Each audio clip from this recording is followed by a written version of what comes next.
안녕하십니까. 순천대학교 미래융합대학에서 실시하고 있는 부동산 특강입니다.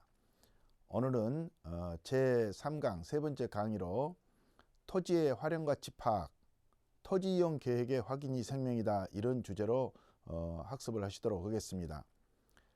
토지, 이렇게 말씀하시면 우리가 실물적으로 이용하는 여러분들이 그 집터 또는 뭐 그 상가터 또는 농지, 임야, 또 도로, 심지어는 물이 담겨 있는 하천, 뭐 공원, 이런 것들을 떠올리면서 그 한계가 무한정합니다. 그런데 이 토지를 이렇게 바라보는 것은 그 정확성이 전혀 없는 것입니다.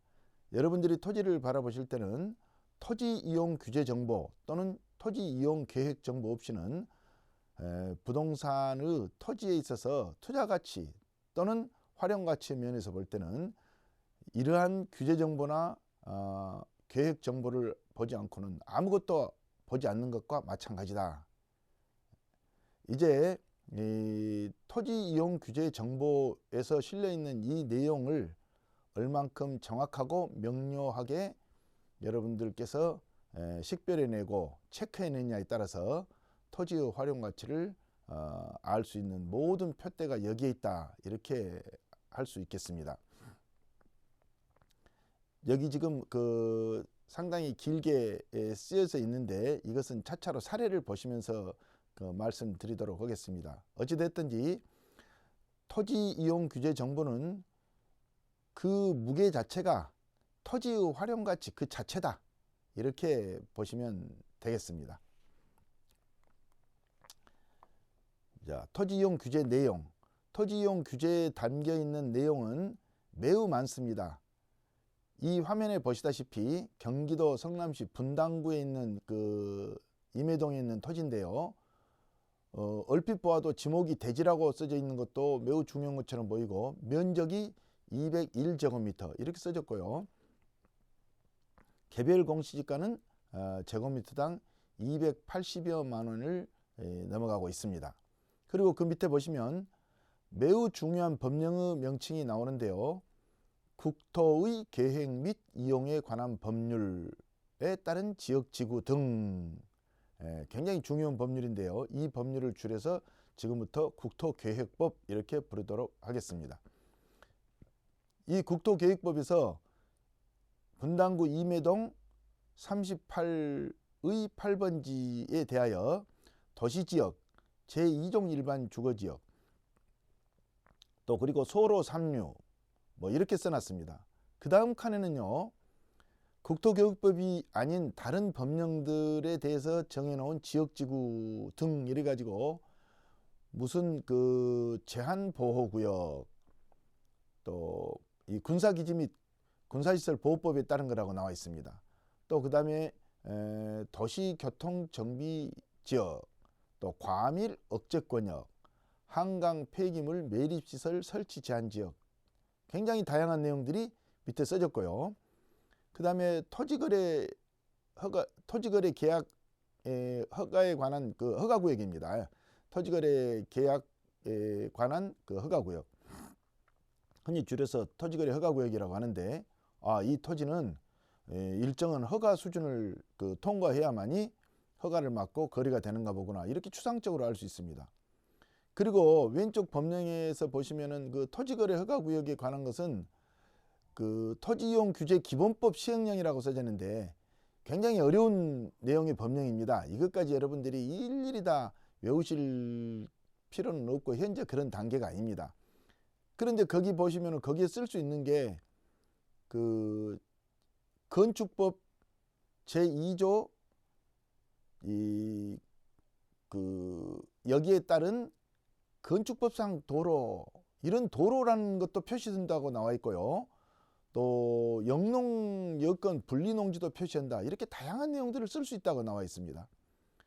그러니까 토지이용 규제에서 들어있는 내용은 내용이 간단한 내용에서부터 다양한 내용까지 다양하게 들어 있습니다.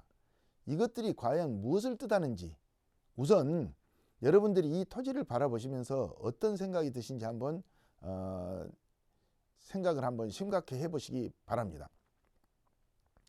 이 토지에 우선 그 택지처럼 보이고 딱딱 구역이 좀 정리되어 있는 것처럼 보입니다. 그러면 여기다 무슨 건물을 짓고 싶지 않으십니까? 그러면 이때 건물을 무슨 건물을 지을 수 있는지, 이것은요 전혀 여러분들이 결정할 수 있는 것이 아닙니다. 어떤 종류 건물을 지을 수 있느냐는 오로지 국가의 법질서 또는 지방자치단체의 조례 등의 그 법령과 일정한 규율에 따라서 지을 수 있는 종류를 정하는 것이지, 여러분들이 정할 수 있는 것은 전무합니다.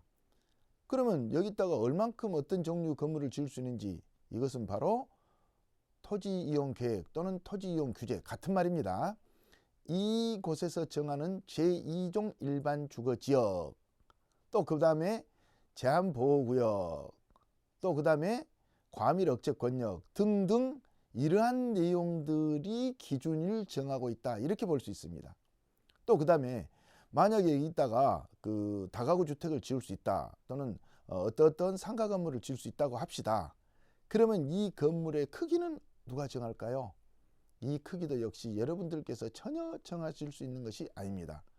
오로지 아까 말씀드린 대로 국법질서, 소위 말씀드리면 일정한 법률이나 시행령, 또 지방자치단체의 조례, 심지어는 지구단위 계획 등 일정한 기준에서 정하는 것의 수준을 넘어가서 지을 수 없습니다. 옆으로 지을 수 있는 폭의 넓이를 보통 건폐율이라고 부르고요. 용적률이라는 것은 일정 면적의 토지에서 건물의 바닥 면적 합계 1층, 2층, 3층 합하니까 몇 제곱미터까지 지을 수 있다더라, 통틀어서. 이런 걸 보통 여러분들이 쉽게 알 수 있도록 건축법에서는 용적률 이렇게 표현하고 있습니다. 이러한 내용은 오로지 여러분들이 지금 보시고 계시는 이 화면에 나와 있는 다양한 글씨들이 정하고 있으며, 이 글씨에서 찾아 들어가서 법령과 조례를 찾으시면 되겠습니다. 한 번 더 자료를 열어서 보겠습니다.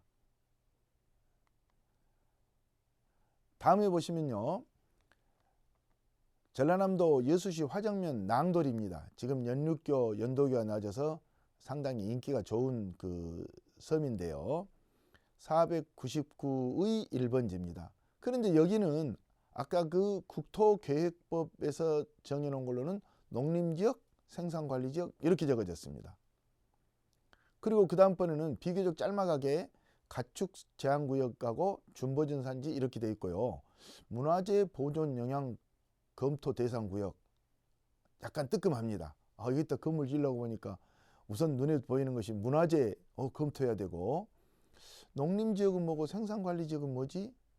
자, 우선 이 도면에서 여러분들이 토지이용 계획 또는 토지이용 규제, 같은 말씀이라고 했죠. 계획이나 규제나. 이 도면과 글씨에서 여러분들이 읽어 내려가실 때 중요한 점 몇 가지를 짚어가면서 여러분들의 이해도를 높이시도록 하겠습니다. 먼저 농림지역이고 생산관리지역이다, 이런 뜻이 아닙니다. 이 499의 1번지가 면적이 넓다 보니 일정 부분은 농림지역이고 일정 부분은 생산관리지역이다, 이런 뜻이죠. 지금 여기서 보시면 노란 색깔로 칠해져 있는 자리가 조그만 면적을 차지한 게 농림지역이고요. 나머지 널따란 부분이 전반적으로 생산관리지역입니다. 좀 엄밀히 말씀드리면 한 포인트에는 두 개가 겹칠 수 없습니다. 국토계획법에서 나와 있는 용도지역은요, 한 지역에 두 개가 겹친다는 뜻이 아니고 면적이 넓으니까 일정 부분은 농림지역, 일정 부분은 생산관리지역, 뭐 일정 부분은 주거지역, 뭐 이런 식으로 면적의 범위에 따라서 다를 수 있을지언정 한 곳에, 똑같은 곳에 두 개가 겹칠 수는 없습니다. 한 법령에서 정해놓은 것이 한 곳에 포인트로 겹칠 수는 없습니다. 그러나 농림지역이 다른 법령에서 정하는 것하고는 겹칠 수 있겠죠. 예를 들어서 산지관리법상 준보전산지하고 겹친다거나 또는 산지관리법상 보전산지인 임업용 산지하고 겹친다거나 이런 식으로 다른 법령끼리는 얼마든지 겹칠 수 있습니다. 예를 들면은 생산관리지역이면서 농지법상 농업진흥구역과 겹칠 수 있고요. 법령이 다르다 그런 뜻이죠. 그러니까 한 곳에 중첩적으로 여러 개가 겹칠 수도 있다. 법령이 다르면. 그러나 한 법령에서 정하는 구역이 한 곳에 중첩적으로 겹칠 수는 없다. 이것을 여러분들 알아두십시오. 우선 이 페이지에서 중심은 농림지역 이 자리가 준보전 산지답니다. 그러면 농림지역에서 규정하는 지을 수 있는 건물의 종류, 건폐율, 용적률 또 기타 개발 행위의 제한 사항이 많지 않겠습니까? 농림지역에 따라서. 이것하고 산지관리법에서 준보전 산지에서 이러이러한 것들을 행위를 제한하고 이러이러한 개발행위, 이러이러한 건축행위를 제한하고 이런 종류는 못 짓고 이런 종류의 건물은 이런 규모로 짓고 이렇게 정했다고 합시다. 그러면 이것들이 모두가 다 한 토지에 중첩적으로 제한 규정을 받습니다. 조금 짤막하게 표현한다면 모두 제한을 해서 가장 강한 규제가 다 받을 때까지 다 받는다 그런 뜻입니다. 예를 들면 농림지역에서는 여러분들이 전원주택을 예를 들면 그 100제곱미터짜리를 300제곱미터짜리를 지을 수 있다고 합시다. 그런데 만약에 산지관리법에서 이게 준보전 산지가 아니고 임업용 산지나 공인용 산지였다면 이때 여기서는 200제곱미터 이상 못 짓는다고 합시다. 그러면 이것은 통틀어서 200제곱미터를 넘어가서는 안 된다. 이렇게 표현할 수 있겠습니다. 자, 이것도 여러분들이 알아두시고요. 또 한 번 사례를 보겠습니다. 이번에는 충청남도 아산시 권곡동입니다. 19의 1번인데 땅이 반듯반듯하게 잘라져 있고요. 잘 정리가 되어 있습니다. 우선 여기는 지목이 답이고요. 논이죠. 그러니까 면적이 3,950제곱미터로 쓰여 있습니까? 그리고 개별 공시지가는 제곱미터당 13만 2,400원으로 되어 있습니다. 자, 먼저 우리가 하나 여기서 멘트를 한번 제가 말씀드려 보겠습니다. 면적이 3,950제곱미터는요. 이것은 실제 실측 면적이 아닙니다. 면적을 재보면 3,980이 될 수도 있고 3,800제곱미터밖에 안 될 수도 있는 것입니다. 이것은 어떤 도면이 됐든 측량을 해보면 다시 달라질 수 있는 소지가 갖고 있는 면적들입니다. 토지대장에 있더라도 또는 등기부 등기사항 정부증명서에 나와 있더라도 그러면 이 면적이 진짜 면적을 어떻게 알 수 있을까요? 그렇죠. 측량을 의뢰해서 국토정보공사, 과거에 지적공사라고 했죠. 국토정보공사 측량을 의뢰해서 측량을 받아보는 것이 가장 정확한 방법입니다. 그런데도 불구하고 우리가 이렇게 면적으로 괄호 세로를 축척 봐가면서 지금 2400분의 1축척인데 이걸 그대로 출력하시면 좋겠습니다. A4로 출력하도록 되어 있습니다. 출력해서 이것의 거리를 괄호 세로 재고 또 삼각형으로 잘라서 재보고 이렇게 해가지고 어림잡아서 면적을 재보면은 그 면적이 지금 여기 나와 있는 3,950제곱미터하고 유사하면 그대로 패스시키시면 될 것이고 형편없이 재보니까 3,600제곱미터밖에 안 되네. 이럴 때는 매매 계약서를 쓰시거나 취득하실 때 주의하셔서 특약란에 면적이 만약에 실측 면적과 다르면 금액을 정산하신다거나 또는 그 계약을 해지할 수 있다거나 등의 단서를 붙여가면서 취급하셔야 됩니다. 다시 말씀드리면 토지이용 계획은요. 도면으로서 면적을 어림잡아 계산할 수 있는 좋은 자료도 됩니다. 여러분들 그러면 위성사진에서도 그런 기능을 할 수 있다고 보셨죠?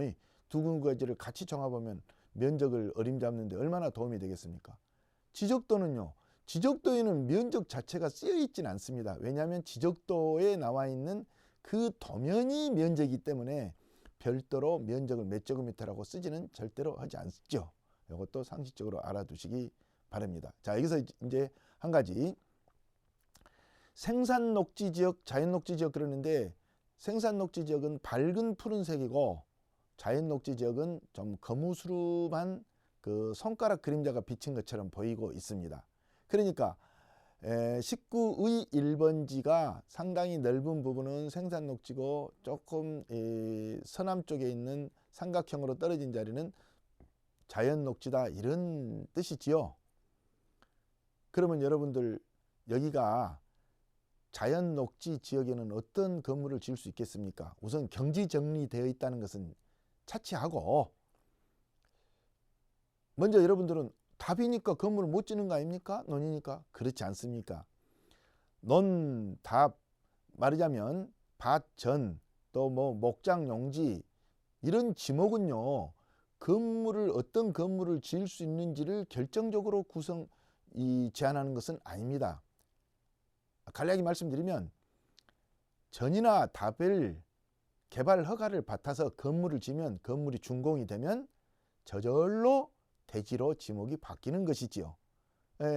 흔히들 이 지목이 처음부터 대지로 되었어야 한다거나 이러질 않습니다. 또 멀쩡한 전, 답 또는 임야 이런 것을 대지로 바꿔주시오, 바꿔주지 않습니다. 개발행위 허가를 맡아서 건물을 지면 대지가 될 것이고, 주택을 짓거나 뭐 이러면 상가를 지면, 그리고 창고를 지면 창고용지로 바뀔 것이고, 거기를 개발행위를 주차장으로 맡아서 주차장으로 만들면 지목이 주차장으로 변하는 것이지요. 이것을 개발행위를 통하여 지목이 변경된다, 이렇게 볼 수 있습니다. 처음부터 멀쩡한 땅인데 대지로 되어 있는 것은 왜 그렇습니까? 그것은 도시계획을 만들거나 택지를 개발할 때 처음부터 그냥 여기는 어차피 건물 지을 거니까 대지로 처음부터 바꿔줘 버리자 라고 해서 대지로 바꿔주는 경우도 있습니다. 이런 것은 집단적으로 택지를 개발할 때 쓰이는 기법들이지요. 자, 이제 여기서 하나 알아두실 것은, 생산 녹지하고 자연 녹지, 간단히 말씀드리면 어떤 게 더 개발이 쉽냐, 그런 뜻입니다. 여러분들 생각하실 때 자연 녹지는 자연적으로 녹지 상태로 둬야 될 것이고, 생산 녹지는 생산용으로 쓰이는 녹지니까 생산 녹지가 훨씬 개발 행위가 자유로울 것이다. 허가청에다가 서류를 넣으면은 생산 녹지가 훨씬 더 다양한 건물을 짓게 만들고, 건폐율도 높고, 말하자면 옆으로도 크게 짓고 위로도 크게 짓게 허가가 나올 것이다. 천만의 만만의 말씀입니다. 자연 녹지가 생산 녹지보다 훨씬 개발 행위가 자유롭고, 개발 행위 허가의 폭이 넓고, 더 다양한 종류의 건물을 지을 수 있고, 예를 들면 생산 녹지에는 식당은 일반 음식점커녕 휴게 음식점도 못 짓는 지방자치단체가 많습니다. 근데 자연 녹지는 대체로 휴게 음식점은 물론이거니와 식당과 같은 일반 음식점도 지을 수 있도록 합니다. 얼마나 다양합니까? 그리고 생산 녹지는요, 호스텔이나 이런 관광 숙박시설을 짓기 어렵습니다. 근데 자연 녹지는 우리 조례 외에도 관광진흥법에 따라서 호스텔 등 관광 숙박시설까지 지을 수 있는 이런 업그레이드된 규정도 있습니다. 나아가서 자연 녹지는 생산 녹지보다 건폐율이 크거나 비슷할 때도 있지만 용적률은 대체로 몇 배 큽니다. 생산 녹지는요, 용적률이 예를 들면 기껏해야 40%다면 자연 녹지는 80%, 100%입니다. 예를 들면 땅이 100제곱미터다면 건물을 바닥 면적 80제곱미터나 100제곱미터, 만약 80제곱미터를 짓는다면 20제곱미터씩 4층을 지을 수 있지 않습니까? 생산 녹지는 100제곱미터다면 20제곱미터짜리 2층 지면 딱 차버립니다. 40%니까 용적률이. 어떻습니까? 자연 녹지가 훨씬 가격이 높고, 똑같은 위치 비슷한 형상이라면 훨씬 가격이 높고 용도도 다양하고, 또한 미래에 개발할 수 있는 미래 가치도 높습니다. 여러분들은 어디서 운동했습니까? 이름으로. 자, 앞으로 이 토지용 계획에 나와 있는 것은 이름을 그대로 해석해서는 절대 안 됩니다. 안 보시는 것보다도 위험합니다. 토지용 계획을 보지 않는 것은 토지를 보지 않는 것 같습니다. 두 번째, 토지용 계획에 나와 있는 명칭을 그대로 자연적으로 사전적으로 해서 그런 것은 토지용 계획을 안 보는 것보다 더 위험합니다. 자, 두 번째, 도시지역이라고 써지는데요. 바로 그 다음 페이지를 한번 보겠습니다. 그 다음 페이지 보기 전에 우리 이렇게 경지정리되어 있는 땅 있지 않습니까? 이런 것은 밑에가 농업진흥구역, 농업보호구역 등 농지법에 표시가 안 됐더라도 이렇게 경지정리가 되어 있는 것들은 농지로서 보존가치가 높다가 개발 행위를 하는데 제한이 따르기도 한다. 말하자면 토지용 계획만 해서 모든 것이 다 나와 있지는 않습니다. 모든 것이 다 나와 있지 않고 나와 있지 않는 것이 별도 법령에 제한이 있기도 한다. 이것도 알아두십시오. 다음 페이지 보시면 국토계획법이 나온 겁니다. 국토계획법. 정확한 명칭은 국토계획 및 이용에 관한 법률이죠. 국토계획법은 우리나라 토지를 도시지역, 관리지역, 농림지역, 자연환경 보전지역 이렇게 나눠놓고 있고요. 도시지역을 또 4개로 나눠놨습니다. 주거지역, 상업지역, 공업지역, 녹지지역. 또 주거지역은요 또 이렇게 6개로 나눠놨네요. 제1종 전용주거지역, 제2종 전용주거지역부터 준주거지역까지. 상업지역도 중심상업지역, 일반상업지역, 유통상업지역 와 4개나 돼 있고요. 공업지역도 3개로 나와 있습니다. 녹지지역도 아까 보시다시피 보존녹지, 생산녹지, 자연녹지로 돼 있고요. 관리지역은 보존관리지역, 생산관리지역, 계획관리지역. 그리고 농림지역은 구분이 안 돼 있네요. 그냥 국토계획법에서는 농림지역은 그냥 농림지역이고 자연환경 보전지역. 여러분들 이거 외우실 수 있겠습니까? 물론 외우실 필요까지는 없습니다. 그러나 어림잡아 이렇게 생겼다라고 눈에 두시고 또 좀 전문가가 되시려면 도시지역은 주상공록 4가지다더라. 주거지역, 상업지역, 공업지역, 녹지지역. 그리고 녹지는 보생자다, 녹보생자 뭐 이런 정도. 주거지역도 외우시려면 외우십시오. 그런데 이게 준주거지역이라는 게 있습니다. 과거에 준상업지역 이렇게도 불렀는데, 자 여러분들 이것 중에 똑같은 위치에 비슷한 곳이라면 어떤 게 제일 비싸겠습니까? 상업지역이 바로 비슷한 거 금방 아실 수 있겠지요. 왜 그럴까요? 상업지역이야말로 다양한 건물을 아주 넓게 건폐율도 크고 용적률도 크게 지을 수 있기 때문인 것입니다. 우리 상업지역 보시면 건물이 빽빽이 지어져 있지 않습니까? 강남 여러분들 보시면은 상업지역 거리들 또 그 다양한 곳에서 대학로 앞에 보면 빽빽이 상업 건물들이 들어서 있는 것들, 쇼핑몰이 들어서 있는 것들 상업지역입니다. 그 다음 비싼 것은 뭐 바로 지목할 수는 없지만 주거지역 중에 얼른 여러분들하고 말씀해 보겠습니다. 제1종 전용 주거지역하고 제2종 일반 주거지역 어떤 게 비쌀까요? 비싸다는 뜻은 뭡니까? 미래가치, 현재가치가 둘 다 높다는 뜻입니다.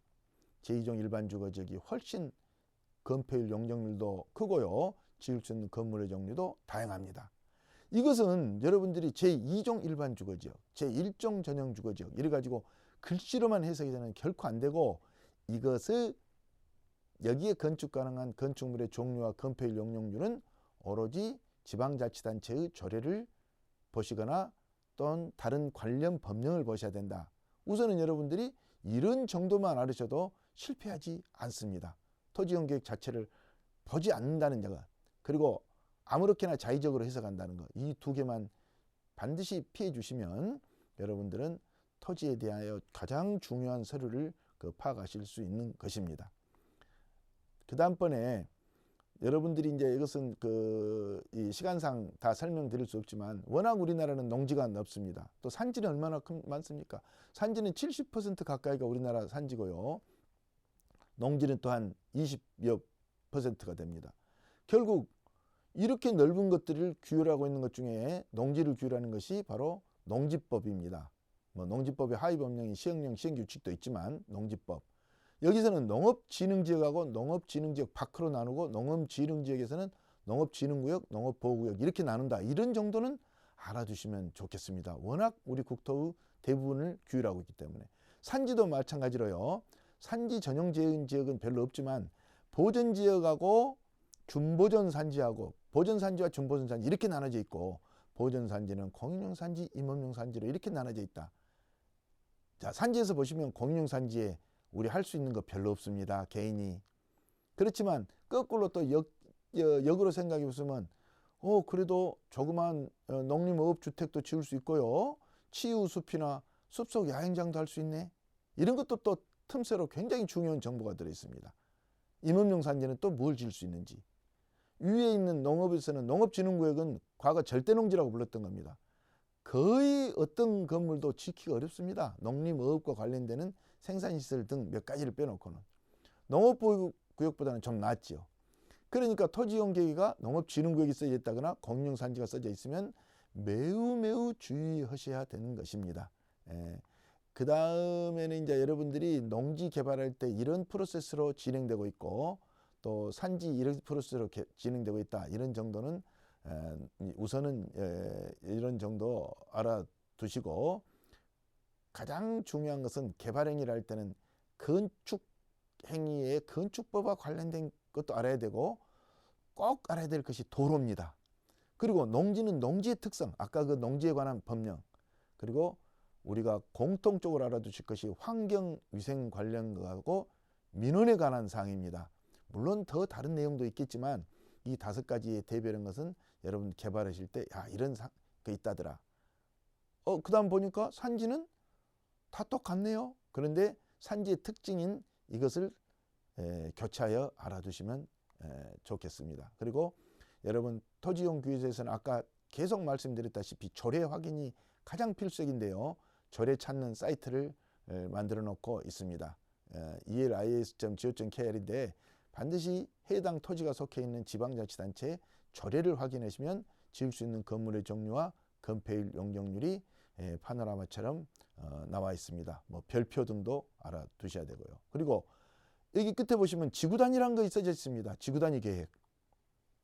지구단위 계획이 되어 있으면 조례고 뭐고 법령이고 놔두고 일단 그 지구단위가 섬세하게 그 토지 한 필지 한 필지당 지을 수 있는 건물의 종류와 건폐율 용적률을 개발 행위할 수 있는 것들을 다 정해놓기 때문에 지구단위 계획구역은 앞도 뒤도 말고 지구단위 계획을 직접 살펴보시기 바라며, 지구단위 계획은 해당 지방자치단체에서 잘 보여주는 경우도 있지만 잘 보여주지 않는 경우도 있습니다. 이럴 때는 지방자치단체를 직접 방문하시거나 가까운 건축사님들 사무실을 방문하셔서 지구단위 계획을 확인하시기 바랍니다. 제3강은 이만 마치도록 하겠습니다. 수고들 했습니다.